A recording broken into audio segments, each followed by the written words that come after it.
Welcome to Madame Raven's. This way to the library. She's been expecting you.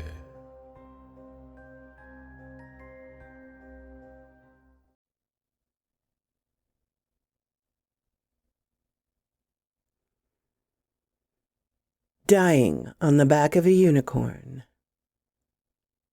by Unicorn Smoke. The Arctic wind swept across my body. It was so cold it burned exposed skin. I was half conscious on the back of the unicorn.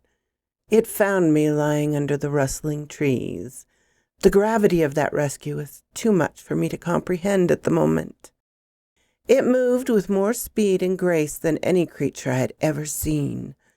The velocity we were moving at only made the frozen air more unbearable. I couldn't open one of my eyes and the other was coated in red. The blood trickled down my chin, staining the white of the unicorn.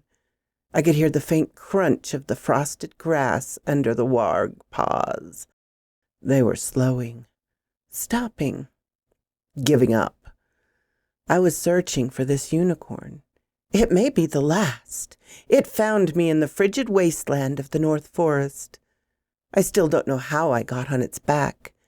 I moved too deep into the woods and was ambushed by orcs. I could have taken care of one, but there were 4. I threw my best punch to no avail and got, in exchange, a blow to the sternum. That one hit left a bruise that covers the front of my neck. It was already difficult to breathe the icy air. That was the last thing I could remember before the lack of oxygen took over.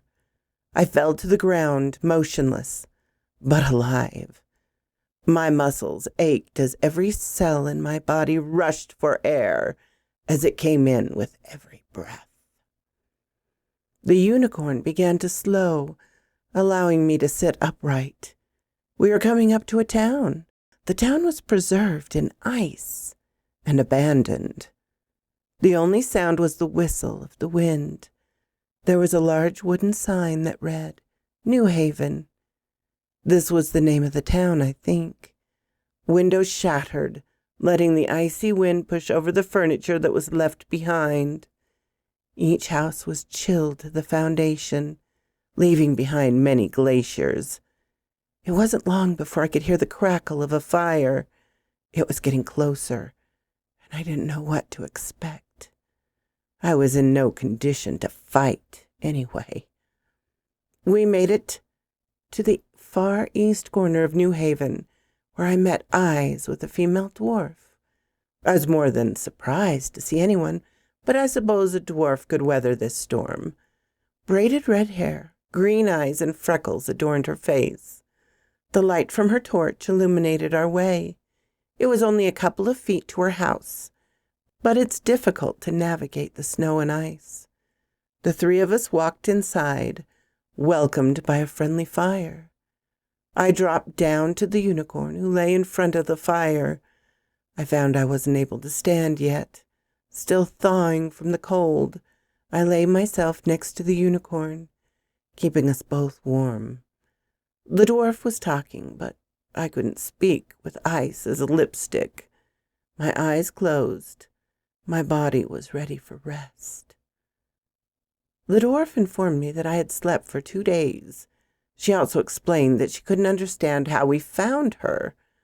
I had no response save for the unicorn knew where it was going. After all of that, she introduced herself and offered me some food. I was almost overcome with emotion when the hot food coursed its way through my body. That warmth is something I have not felt for a long time. When I was done eating, I told her who I was. A mercenary or hunter, sent by the king to track down the remaining unicorns. I told her my name is Roslyn, but she chose to call me Rose. She was taken aback by the color of my hair. It is a darkness even the sun couldn't cast light upon. She told me this and mentioned many of my flaws. It wasn't an arduous task to notice my battle-worn body. She gave me a direction to a church that might be able to help me more than she could. Though I wanted to have a closer inspection of this town, I wasn't sure what I'd be looking for. I had the unicorn that was my goal, and I'd soon have my prize. The king started paying out more and more as the unicorns became scarce. People had their theories that ranged from religious sacrifice to bathing in their blood would make you immortal. Truth be told, no one knew what he was doing with them. The bay he was offering seemed worth it. When I told the dwarf I worked for the king, her tone shifted, and she all but threw me out on the street. I stepped out the door, and the unicorn followed. The wind crackled like a whip against our bodies. Snow covered my boots up to the knees and forced me to walk in a manner that would otherwise look ludicrous. As we walked, I jiggled every door handle I could get my hands around, desperate for shelter. The sun was setting, and I knew I wouldn't last the night in the snow. People have told me dark entities, like hellhounds, stalked the white powder at night. I never encountered one, but I'm sure something is out there. I leaned myself against the unicorn to hold myself up. My ability to walk was being hampered by the ice. My body was freezing up again. We were stumbling around this town for 30-plus minutes before we found it. The local bar had a cellar, as most do. That should be safer than a house that is ravaged from the elements. It took a couple of minutes in my weakened state to break the lock. Finally, after what seemed like days, a place to rest.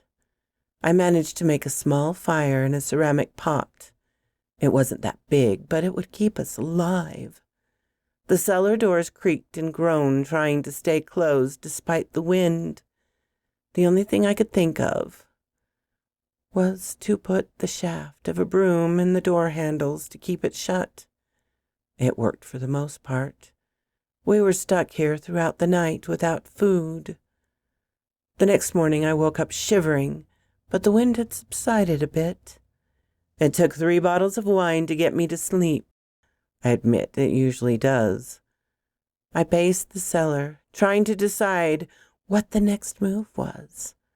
I needed to get back to the king, but the place I knew how to get to from here was the one the dwarf spoke of. I stopped moving and put my back to the wall. Just then the unicorn nudged me with her nose. I lightly stroked her mane to satisfy her. The look in her eyes said she was ready to leave, though. I wasn't ready, but she was right. We needed to go while we could. I pulled the broom down and opened the door for her to go first. She danced around in the snow like a pony. I'm pretty sure she's claustrophobic. I jumped on her back and we were on our way. The snow melts, but never completely. There was nothing left of this town. The trees collapsed on themselves as we passed. The only prints in the snow were that of the unicorn. Birds flew overhead, but none stopped here. As we approached the large sign that greeted us, I looked back, trying to see something in that frozen town. There isn't anything left except hope, I suppose. Part 2. The Abandoned City. The first thing I did the next day was go back to talk to the dwarf. We trudged through the snow once more. It didn't snow while we slept, and we were able to see our footprints from the day before. That made the walk back to the dwarf's house more manageable. It only took a couple of minutes to find her door. I knocked a few times, and Roshan called for her, but we got no answer. I tried the door handle, and to my surprise, it was not locked. It was locked, but someone had kicked the door. It opened slowly with many creaks and cracks. It didn't look like anyone was home. A stream of red made a path from the first room to the kitchen. I stepped, making as little noise as possible. I wasn't ready for anything that happened in this town, but this was by far the worst.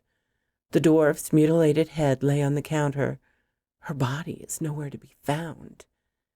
The only thing left was her heart. Her heart! It had more missing than the last one. Whoever was doing this was still here. Finding out someone is watching you, stalking you, gives you an unsettling feeling. There was a piece of paper in the dwarf's mouth. I hadn't noticed it at first. Like I said, I'm not the sharpest knife.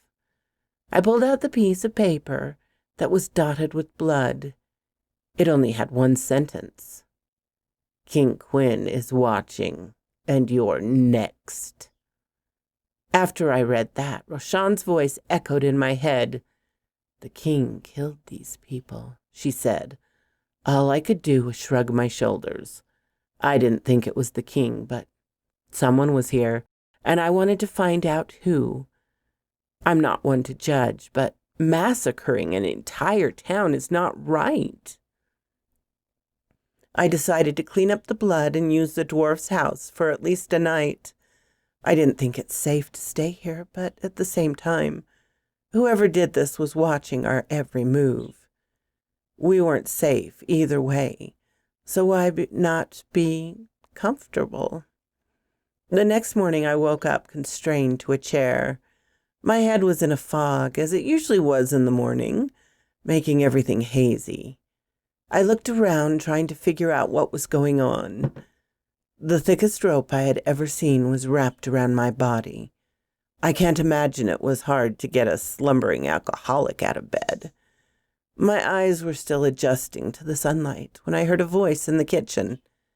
Someone was singing. It sounded like an orc. I looked around but couldn't see anyone, not even Roshan. After a couple of minutes, a huge orc entered the room I was being held in. His face and hands were covered in blood, but he didn't seem to care. The orc was carrying what resembled a blade that one would use for skinning a deer. It too was covered in blood. He turned it in a way to make the sun reflect off of it and into my eyes. I noticed strange markings near the hilt, but still on the blade. One would think it was the amount of people he'd killed. I certainly did. When he spoke, the bass in his voice rattled my head. He didn't bind my mouth, leading me to believe he wanted to have a nice little chat. And that's what happened. Where's the unicorn? He said this as soft as he could, but it still echoed throughout the house. How should I know? I managed to sputter. I really didn't know where she was. He grabbed my left shoulder with his massive fingers, squeezed, and said, I won't ask again. Even if you don't tell me where it is, I'll find it. It felt like his fingers were imprinting on my bones, causing my eyes to water and making it difficult to speak. I couldn't answer fast enough. He released my shoulder from his grip, only to smack in on the side of the head, knocking me and the chair to the ground. He let me lie on the ground for a few moments before lifting me back up. The only words that came out of my mouth were, Why are you doing this? To that he replied first by holding the blade in my face again. I could tell you that he was thinking about his response. Child, I work for the king, and I see you do too. The difference is... His words trailed off as he looked down, still trying to find the right thing to say. He spoke again, still in the lowest octave he could manage. The difference is that I work harder than you. I don't just catch the unicorns. I make sure every bit is used. I make sure that every part of the animal has a purpose. My eyes widened with this revelation. Wait! I spit out, more anger than I wanted. The king eats the unicorns? I asked, but knew the answer. The words put a smile on his face. You see, child, I love what I do, and I do it well. I have been given a nickname that I don't agree with.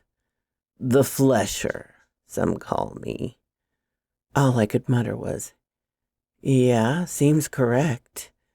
His eyes narrowed as he grabbed my skull, putting fingers in my ears and pulling me forward before he spoke. I suppose it is, child. And if you don't tell me where the unicorn is, I'll be forced to skin you alive and feed you to the king, like I did to everyone in the town. I don't know how, but the way he spoke made those words the scariest thing I'd ever heard. But I don't know where she is, I stammered.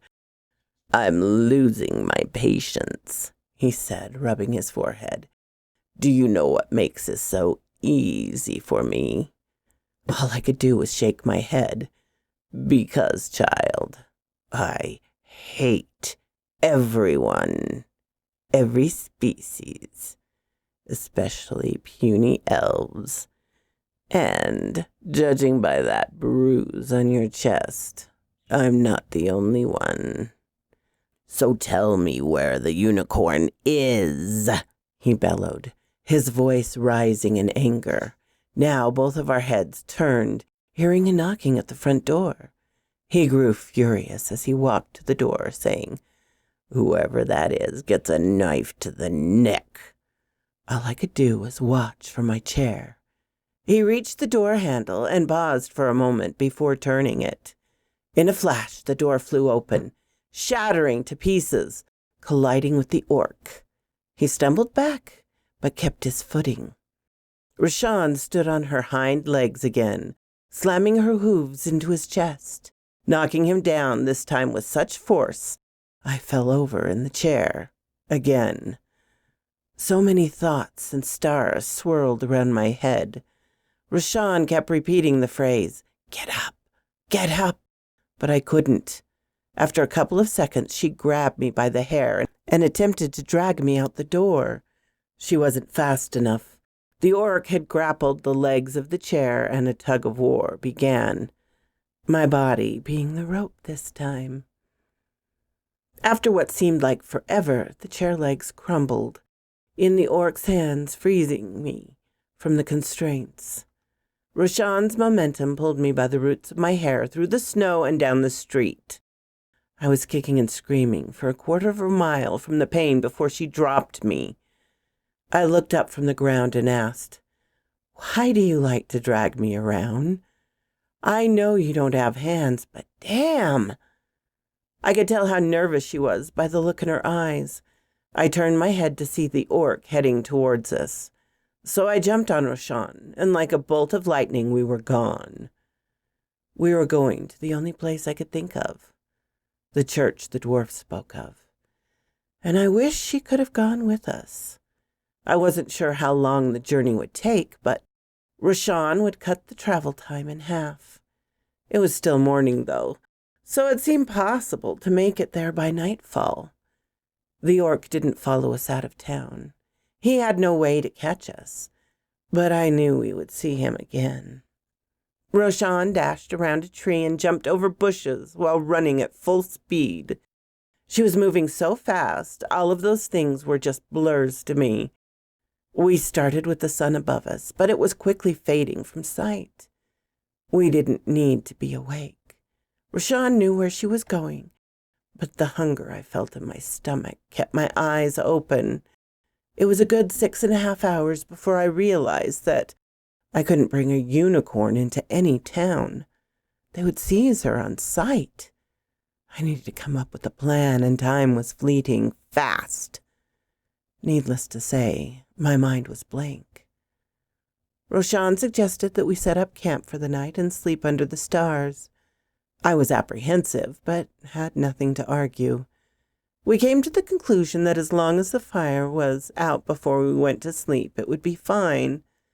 The icy grass was hard to deal with, but I just laid myself on Rashawn to keep warm. The next morning, I woke with the sunrise.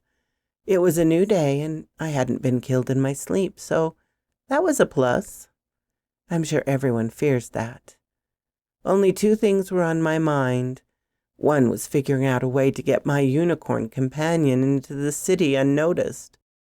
The latter being food. But that would be easy. I was going to have a look around at town alone. It would take me a couple of hours, sure, but I would return with food at least. I wasn't looking forward to another night under the stars. But that's probably going to happen for the next few nights. So quoth this raven, there will be 2 more parts. This was the first 2. I am waiting for the last part, and I thought I'd put the last 2 together. Go visit Unicorn Smokes Podcast. You'll find the link in the description. Thank you all for coming to visit me in my little chateau. If you have not subscribed, please do so you know when my little stories are up. And special thanks to my Patreon and membership supporters, Ermin, Creepy Clown Girl, Darren and Jennifer, Laura, Mutant Artificial Intelligence, Tabby Cat, and especially Charlotte Emerson and Cortez Williams. Thank you all for coming to visit me in my little chateau. If you have not subscribed, please do so you know when my little stories are up. And special thanks to my Patreon and membership supporters, Ermin, Creepy Clown Girl, Darren and Jennifer, Laura, Mutant Artificial Intelligence, Tabby Cat, and especially Charlotte Emerson and Cortez Williams.